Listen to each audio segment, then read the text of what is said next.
మా రాజేంద్రుడికి. అతనికి ఎంత ఇష్టమో మేమంటే, అన్నయ్య అని ఎంత ఆప్యాయంగా పిలుస్తాడు. అదే పిలుపు మళ్ళీ బల్లెం వేణుమాధవ్ అన్నయ్య అన్నయ్య అన్నయ్య అంట ఎంతో చక్కగా ఆనందంగా గౌరవంగా. మా రచయితల సంఘంలో ఆర్గనైజింగ్ సెక్రటరీ అంటే కార్యనిర్వాహక కార్యదర్శి అంటాం ఆ పదవిని మేము. దాన్ని నిర్వర్తిస్తూ అసలు ఒక సంబంధం అనేది ముఖ్యంగా సినిమా రంగంలో ఒక మనిషికి ఉన్నటువంటి అనుబంధం అలా కొనసాగటం అంటే అంత తేలిక కాదండి. 11 సంవత్సరాలు దాటి 12వ సంవత్సరాల్లో కూడా ఆయన ముఖ చిత్రంతోనే ఈయన డైరెక్టర్ ఇటు అంటే వాళ్ళ అనుబంధాన్ని ఇంకేం చెప్పాలి మనం. ఇంకెవరో బాహుబలి ఉన్నాడు మనకు తెలియట్లేదు అని. ఎందుకంటే మేము కథ రాసాం, దర్శకత్వం వహించాం, నటించాం, 3 పనులు చేసాం. కానీ ఈయన 23 పనులు చేస్తాడండి. 24 ఆ ఒకటి ఏదో వదిలేస్తున్నాడో తెలియట్లా. ఎలా చేస్తాడంటే నవ్వుతాడు అలా. అంటే ఎంత ఓర్పు ఆ హీరోయిన్ కాదు, అది ఎట్టాగా వేయలేడు నటన. అసలు ఆ ఓర్పు, ఆ నేర్పు, అదంతా కూడా నిజంగా ఆల్రౌండర్ అనేది మా రాజేంద్ర ప్రసాద్ అని అంటాం ఆల్రౌండర్ అని. ఇప్పుడు ఈయన చిన్న మినీ సినిమాలకి ఈయన పెద్ద ఆల్రౌండర్. 32 సినిమాలు తీస్తాడు. అసలు ఎట్లా తీస్తున్నావయ్యా నువ్వు సినిమాని? అది తీస్తాడు, దాన్ని ప్రమోట్ చేస్తాడు, దాన్ని ఆడిస్తాడు. అది అద్భుతం. అందుకని ముందు అతన్ని అభినందించాలి. నేను గోపిని చూశాను, సినిమాను చూశాను కాబట్టి నిజంగానే నేను ఆశీర్వదిస్తున్నాను. ఎందుకంటే ఇది మేము 1990లోనే ఒక సినిమాలో గోతిలో పాతిపెట్టే కథ రాసాం. ఆ తర్వాత గోతిలో పాతిపెట్టే కథలు చాలా వచ్చినాయి. ఆ గోతిలో పాతిపెట్టే కథే తీశాడు, కానీ ఆ గోతిలో రహస్యం మాత్రం మార్చేశాడు. అందుకని ది సీక్రెట్ అని పేరు పెట్టుకున్నాడు అక్కడ, గోప్యం ది సీక్రెట్ అని. అది నిజంగా మేమందరం కూడా ఎవరు ఊహించలే. అంతమంది సినిమా రచయితలు ఉండి ఇదే అయ్యి ఉంటుంది, ఇదే అయ్యి ఉంటుంది, ఇదే అయ్యి ఉంటుందని. అలాగే తరుణ్ చిన్నపిల్లాడు, చాలా బాగా చేసావయ్యా నువ్వు, ఆల్ ది బెస్ట్. మంచి ఫ్యూచర్ ఉందండి ఆ పిల్లాడికి. ఎంత ఈజుతో నటించాడంటే సినిమాలో. నీకు కూడా అభిమానే. అంత అద్భుతంగా చేశాడు. రేపు మీరు చూస్తారు ఆ సినిమాని. ఈ సినిమా అతని కోసమైనా ఒకసారి చూడండి అని నేను చెప్తున్నా. ఎందుకంటే ఒక మంచి పిల్లాడు, చిన్న పిల్లాడు ఎంత ఈజుతో నటించాడు అనేది. 3 అందమైన అమ్మాయిలు తీసుకొచ్చాడు, ఒక కత్తి కసోటాన్ని తీసుకొచ్చాడు, వీటన్నిటినీ పెట్టాడు. అంటే కమర్షియల్ పైగా ఆ పాట కత్తి కసోటా నాతో చేయించటం. అలా ఒక అద్భుతమైనటువంటి సీక్రెసీ మెయింటైన్ చేస్తా, గోప్యం మెయింటైన్ చేస్తా, చక్కటి కథని అందమైన అమ్మాయిలతో. ఆయనేమో విలన్ వేసాడండి. మళ్ళీ విలనా హీరోనా తెలియదు, మళ్ళీ చివరిదాకా తెలియదు అతను విలనా హీరోనా తన్నుకు చచ్చిపోవటం. ఇన్ని రహస్యాలతో, ఇన్ని గోప్యాలతో ఓ చక్కటి సినిమా తీశాడు. అందులో 3 పాటలు మీరు విన్నారు. మీరు వినని ఇంకో 2 రీమిక్స్లు ఉన్నాయి లోపల, దాచిపెట్టాడు వాటిని. అసలు అవి చూస్తా మేము కుర్చీలోంచి కింద పడిపోయాం. ఓ పాట అయితే ఈయన డ్యాన్స్ చేసింది, మొత్తం మా సంఘం కింద పడిపోయాం కుర్చీలో. అంత భయంకరంగా డ్యాన్సులు చేశాడు. జనరల్గా ఏదైనా నేను గోప్యంగా ఉండడం ఇష్టపడతాను, బట్ సినిమాకి గోప్యం పనికిరాదు, ప్రతిదీ ఓపెనే. చాలా స్పెషల్గా నాకు బల్లెం వేణుమాధవ్ జనరల్గా నాలాగా మీ అందరికీ తెలిసిన విషయమే, సినిమా ఇండస్ట్రీలో ఈ సినిమా ఇండస్ట్రీకి నేను వచ్చి ఇది 40వ సంవత్సరం. Thank you very much.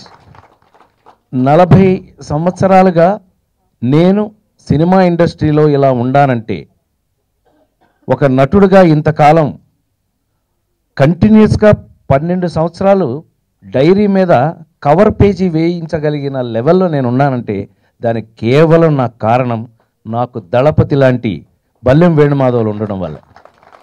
నేను తమ్ముడు అంటే చాలా మామూలుగా ఉంటుంది, బట్ నాకు తెలిసి నా ఫ్యాన్స్లో అన్నయ్య వాడు పోస్టర్ పెట్టలేదు, అన్నయ్య వాడు సినిమా తీసేస్తున్నాడు, వాడిని చంపేసినట్టే, వేసేస్తాను అన్నట్టే ఉంటుంది. నువ్వు ఆగు అంటుంటాను నేను. ఇప్పుడు కాదు, కొన్ని సంవత్సరాలుగా. అలా నిజంగా గుండె మీద చేసుకు చెప్తున్నాను నేను. నాలాంటి నటుడు ఇంతకాలం పాటు, అఫ్కోర్స్ సరిగ్గా యాక్ట్ చేయకపోతే ఎప్పుడు పంపించేస్తారు ఇంటికి, అయినప్పటికీ కూడా సరిగ్గా యాక్ట్ చేసినా, సరిగ్గా వస్తున్నా, సరిగ్గా జీవితం నడుస్తున్నా కూడా ఆ జీవితం నడిపించేది మాత్రం బల్లెం వేణుమాధవ్ లాంటి వాళ్ళే. ఇది మనస్ఫూర్తిగా మనసులోంచి చెప్తున్నటువంటి మాట. ఇందాక లెక్క చెప్పారు, మా పరుచూరు గోపాలకృష్ణ అన్నయ్య చెప్పాడు చక్కగా ఎంత ప్రేమగా అన్ని విషయాల్ని డీటెయిల్గా చెప్పాడు. మళ్ళీ నేను చెప్పవలసిన అవసరం లేదు. అయినప్పటికీ కూడా నాకున్న అభిమానం ఏంటో చూపించుకోవటానికి అని చెప్పి ఎంత టెన్షన్గా వచ్చి, నాకు అదొక అలవాటు ఇప్పటికీ, అంటే 40 ఏళ్ళైనా టెన్షన్ పోలా. ఆయన ఇందాక అన్నాడు ఒక ఆయన, కథ రాస్తున్నప్పుడు అయినా టెన్షన్ పోలేదు అని. ఇవన్నీ పచ్చి నిజాలు. ఆ టెన్షన్ లేకపోతే ఇంత ఫ్రెష్గా పనిచేయలేం. ఎందుకంటే నాలాంటి యూత్, సారీ ఎందుకు అలా నవ్వడం, నన్ను చూసి హీరో ఇటు రావయ్య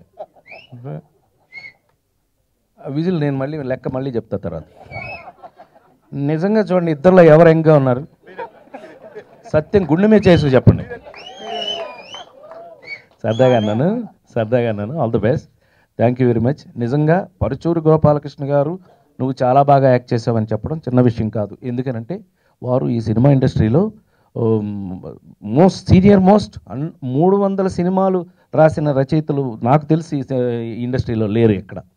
అంత గొప్పవాళ్ళు నువ్వు చాలా బాగా చేసావని చెప్పడం, అది బ్లెస్సింగ్స్గా తీసుకుని ఇంకా కష్టపడి నువ్వు జీవితంలో ఇంకా చాలా బాగా, ఎందుకనంటే బల్యం చూస్తున్నాగా ఇందాక నుంచి ఎలా ఆర్గనైజ్ చేస్తాడో చూసావుగా, డైరెక్షన్ ఎలా చేసి ఉంటాడో అర్థమైపోయింది నాకు.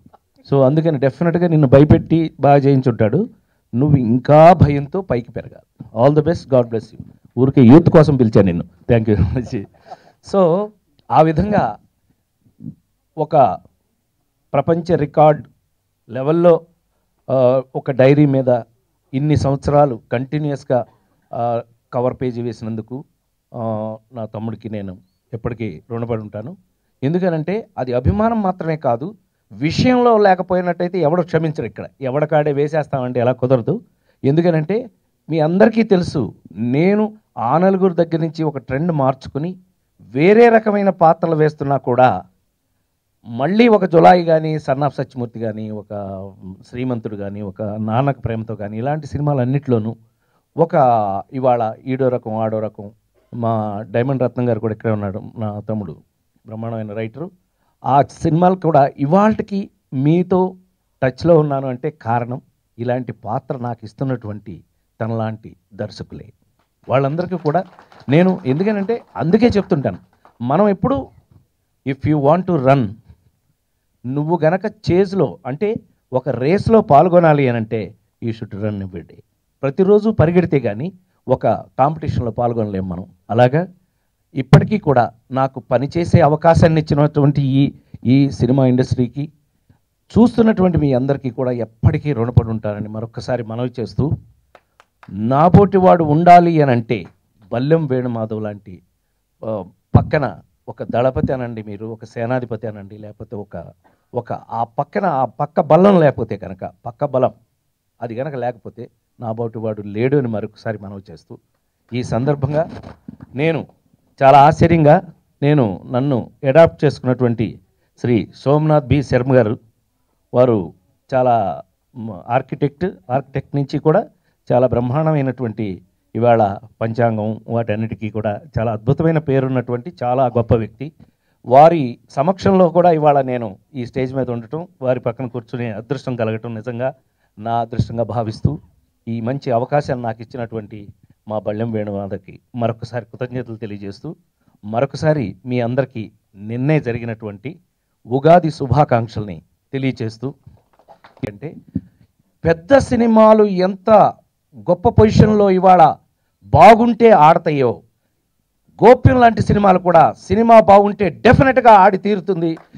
ఈ సినిమా డెఫినెట్గా పరుచూరు గోపాలకృష్ణ గారు చెప్పిన దాని ప్రకారం ఈ సినిమా తప్పకుండా బాగుండాలి. బాగుండుంటే మాత్రం డెఫినెట్గా ఇది గొప్పగా ఆడాలని, ఇలాంటి సినిమాలు గొప్పగా ఆడితేనే, ఒకప్పుడు రాజేంద్ర ప్రసాద్ ఇలాంటి సినిమాలు యాక్ట్ చేసి ఆడే ఇక్కడ దాకా వచ్చాడని మరొకసారి మీ అందరికీ మనవి చేస్తూ, గోప్యం సినిమా ఆడియో సందర్భంగా ఈ సినిమా విశేషాలన్నింటినీ కూడా పరుచూరు గోపాలకృష్ణ అనే చెప్పారు. వాటినన్నిటి కూడా నిజం కావాలని, అద్భుతంగా వాళ్ళు ఇంకా ఎన్నో గొప్ప సినిమాలు తీయాలని, వీలైతే నాతో కూడా సినిమా తీయప్పుడన్నా అవకాశం ఉంటే తీయండి. సో ఒక అద్భుతమైన కథతో మనం ముందుకెళ్ళాలని మనస్ఫూర్తిగా కోరుకుంటూ, సినిమాలో పనిచేసే యాక్టర్స్ అందరూ కూడా ప్రజల వినోదం కోసం చేస్తారు. నేనందుకు రాజకీయాల్లో ప్రజల సేవ కోసం చేస్తారు. రెండు కూడా ఒక సేవనే, వినోదం కూడా ఒక సేవ లాంటిదే. సో ఈరోజు బల్లెం వేణుమాధవ్ గారి యొక్క పిలుపుకు ఇక్కడ నేను రావడం జరిగింది. మరి గోప్యం అనేటటువంటి సినిమా, నేను కూడా ఒక క్రిమినల్ అడ్వకేట్ని. సో ఈ క్రైమ్ స్టోరీస్ అనేవి కూడా నాకు చాలా ఇష్టము. సో ఆ గోప్యంలోనే ఒక క్రైమ్ డెఫినెట్గా దాగి ఉందని చెప్పేసి అంతవరకు మాత్రం గోప్యం బయటపడింది, అసలు స్టోరీ బయటపడలేదు. డెఫినెట్గా తరుణ్ యంగ్స్టరు, అదేవిధంగా ఇందిరా ఈ యొక్క దీంట్లో పనిచేసేటటువంటి మొత్తం యూనిట్ కూడా నేను నా తరఫు నుంచి అభినందన చెప్తున్నాను. అదేవిధంగా ఈ సినిమా మంచిగా నడవాలని చెప్పేసి ఇంతకుముందు రాజేంద్ర ప్రసాద్ గారు చెప్పినట్టు చిన్న సినిమాలు కూడా మంచిగా నడవాలనేటట్టుగా ప్రజలు కూడా కోరుతారు. మంచి సినిమా ఉంటే ఏదో పెద్ద సినిమాలే పెద్ద స్టార్లే నడుస్తాయని కాదు, చాలా సినిమాలు నేను పేర్లు బాగుండే ఇక్కడ నేను చూశాను. చిన్న చిన్న సినిమాలు కూడా మంచి కొత్త యాక్టర్స్తో కూడా 100 రోజులు ఆడినటువంటి ఒక మనకు కనబడతా ఉంది.